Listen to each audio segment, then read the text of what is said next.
나나입니다. 굉장히 오랜만에 올리는 영상이네요. 작년에 독일 전시회도 다녀오고 또 여러 가지 새로운 시도와 내부 정리 그리고 변화하는 온라인 사업에 뒤처지지 않기 위해 열심히 공부하며 지냈습니다. 오늘은 어떤 기술적인 내용들보다는 그동안 사업을 운영하면서 느낀 저의 생각과 앞으로 나아가야 할 방향에 대한 저의 의견을 나누려고 해요. 우선 저는 작년에 청년 창업사관학교 13기에 입교하게 돼서 정부 지원을 받아 브랜딩을 시작할 수 있게 되었습니다. 덕분에 제품도 내 돈 안 쓰고 만들었고 브랜딩 작업, 모델 촬영, 임상 실험, 여러 가지 마케팅 시도 등등 내 돈 주고 다 하기엔 부담스러운 작업들은 실컷 한 것 같습니다. 그러면서 그동안 쿠팡 같은 오픈마켓만 하다가 이번에 자사몰도 열게 되었는데요. 브랜딩 작업도 하고 브랜딩과 마케팅에 대한 공부를 계속 하다 보니까 이 브랜딩과 마케팅이라는 게 일정 부분 교집합도 있지만 다른 분야라는 걸 알게 되었어요. 브랜드를 만드는 일과 마케팅을 하는 일은 분명하게 차이가 있는 부분이 있다는 거죠. 브랜딩은 저도 처음 해보는 분야라 아직 큰 성과는 없어요.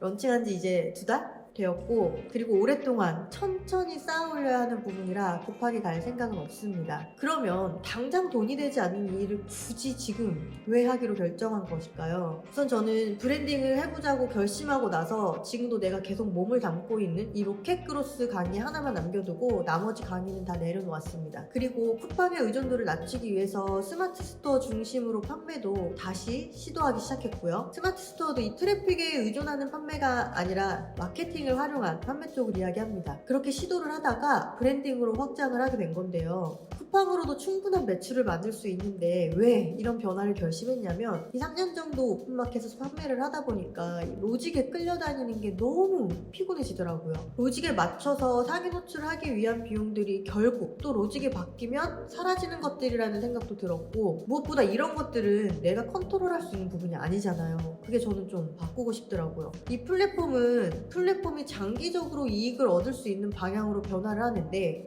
판매자 입장에서는 나의 이익보다 이 플랫폼에 맞춰서 끌려다니는 느낌이랄까요? 그런 와중에 알리의 확장, 테무의 공습, 거기에 1688까지 한국 상륙 등의 이야기들이 들리고 실제로 저는 테무의 마케팅을 보고 살짝 좀 충격받았거든요. 너무 잘하더라고요. 이 한국인이라는 타겟에 맞춰서 아예 칼을 간 듯한 느낌이랄까? 실제로 이 알리와 테무가 23년도 한국 사용자 증가폭 2위 앱이 된 건 들으셨나요?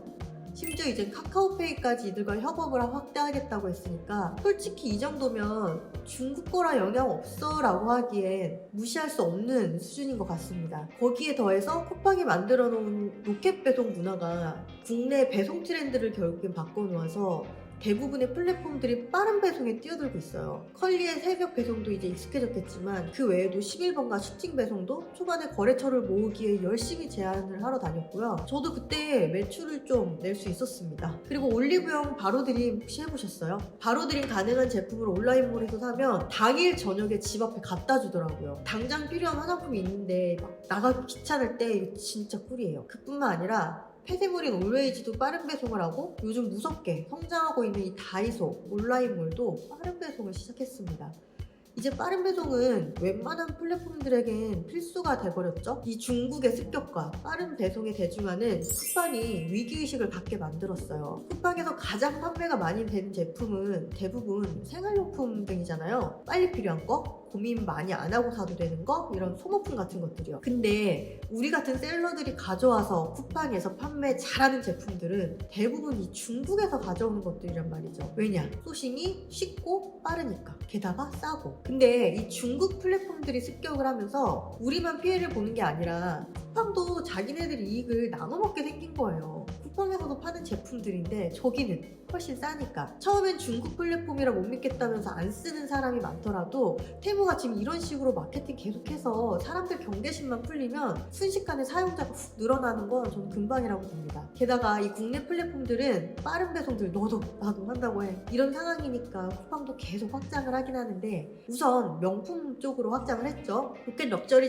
점유율이 조금씩 커지고 있는 것 같아요. 하지만 쿠팡 메인 소비자들은 아직도 생활용품이 필요한 사람들이란 말이죠. 게다가 빠른 배송으로 차별화를 갔던 쿠팡도 배송 쪽으로 다른 무언가를 더 해야 될 거 아니에요. 최근에 그런 기사를 봤어요. 이 쿠팡은 인구 소멸 위험 지역까지도 로켓 배송 서비스를 확대하겠다. 전국 곳곳에 모세혈관 같은 배송 네트워크를 구축하고 있다고 하면서 무섭게 물류센터를 확장하던 기세 그대로 다른 플랫폼들이 따라오지 못할 곳까지 침투할 예정인 것처럼 보입니다. 그러면 쿠팡은 이렇게 계속 투자를 하는 거잖아요. 자기들 사업에. 그러면서도 이익을 계속 만들거나 확장해야 하는데 그중 하나의 타겟이 누굴까요? 바로 우리 같은 셀러들입니다. 로켓그로스도 제트 배송 시절 처음 띄워줄 땐 엄청난 혜택이 많았지만 지금 야금야금 혜택을 하나씩 없애고 있잖아요. 이 회동 비용이나 보관 비용부터 시작해서요. 그래서 이놈의 AI가 점점 더 가격 매칭을 처절하게 시키는 것 같은 느낌이 든다랄까요? 매칭이 안 되더라도 비슷한 상품 보여주는 것들로 똑같은 제품들을 기똥차게 찾아줍니다. 가격 차이가 많이 나면 팔리기가 점점 더 어려워요. 그래서 제가 강의 때도 최대한 다른 상품인 것처럼 등록을 하라는 이유가 여기 있는 겁니다. 알리, 테무와 가격 경쟁을 해야 될 때가 오면 결국 힘들어지는 건 쿠팡보다 우리 같은 셀러들이 아닐까 해요. 그치만 쿠팡은 여전히 수요가 많은 곳입니다. 그 큰 기업도 이렇게 돈 벌려고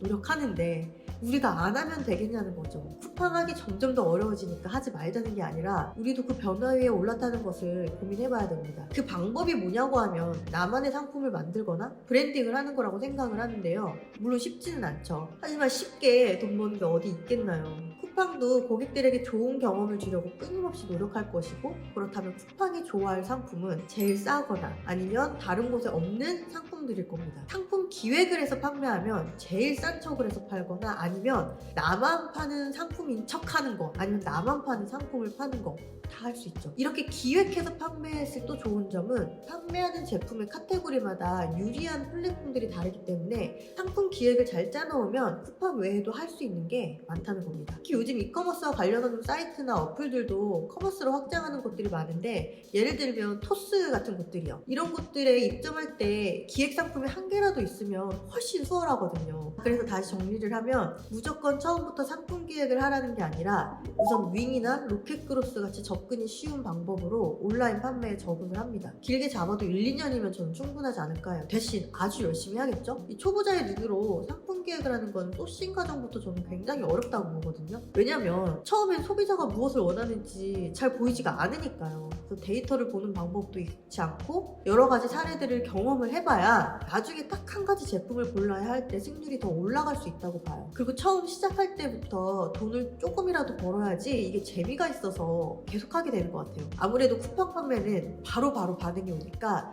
판매에 대한 도파민 자극에 가장 탁월하다고 생각합니다. 물론 나는 다 건너뛰고 기획부터 할 거야 해도 오케이입니다. 다만 초반에 시간이 좀 걸릴 수 있어요. 그걸 버틸 인내심이 있다면 이것도 나쁘지 않지만 주변에서 보면은 이쪽 포기하는 분들이 조금 더 많았어요. 그렇게 판매 경험을 좀 쌓고 얇고 넓게 판매해서 어느 정도 매출 좀 쌓는 경험을 해본다면 그때는 이제 다음 단계로 나가야 돼요. 내가 지금 쿠팡에서 매출 3천, 5천, 7천, 1억 이렇게 한다고 계속 그것만 하면 결국 노지게만 끌려다니는 아슬아슬한 상황이 오지 않을까 합니다. 그 정도 할 줄 알면 그 다음도 할 수 있는 거니까 꼭 넘어가야 한다고 생각해요. 이때는 끊임없는 공부는 필수입니다. 관련 강의도 듣고 배운 거 실행 다 해보고 마케팅 책도 10권 이상 읽어보고 관련 글들 끊임없이 보고 공부해야 돼요. 저는 그렇게 했습니다. 그렇게 상품 한두 개 선정해서 잘 다듬어서 여러 가지 마케팅을 직접 해봐야 돼요. 쿠팡만 할 때처럼 주문 처리, 광고에만 고민할 게 아니라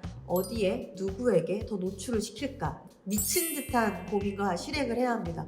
이 과정은 쿠팡에서 판매할 때보다 들어가는 인풋이 훨씬 많지만 이렇게 해서 잘 팔리면 순이익 차이가 날 거예요. 이 부분은 아는 분들은 다 공감하실 겁니다. 그렇게 판매, 마케팅에도 적응을 하게 되면 그때는 더욱 장기적으로 살아남을 수 있도록 브랜딩을 준비하는 거죠. 결론적으로 저는 지금 어쨌든 돈은 벌어야 하니까 기존에 쿠팡에 쌓아놓은 안정적인 매출과 쌓아놓은 이 데이터들을 활용을 해서 힘들이지 않고 제품 등록을 계속하면서 매출 유지를 하며 기획 상품들, 마케팅과 판매 그리고 브랜딩을 같이 하고 있습니다. 아직도 쿠팡 매출 비율이 가장 높지만 저도 이걸 점점 줄여 나가는 게 목표예요. 물론 안 될 수도 있어요. 왜냐면 큰 기업들도 이렇게 새로운 브랜딩 냈다가 망하는 사례가 부지기수거든요. 근데 그렇다고 계속 이 상태만 머물러만 있는 게 답일까요? 머무른다는 것은 유지가 아니라 퇴보입니다. 나아지기 위해서는 혹은 유지하기 위해서라도 계속 그 다음으로 나아가야 합니다. 그래서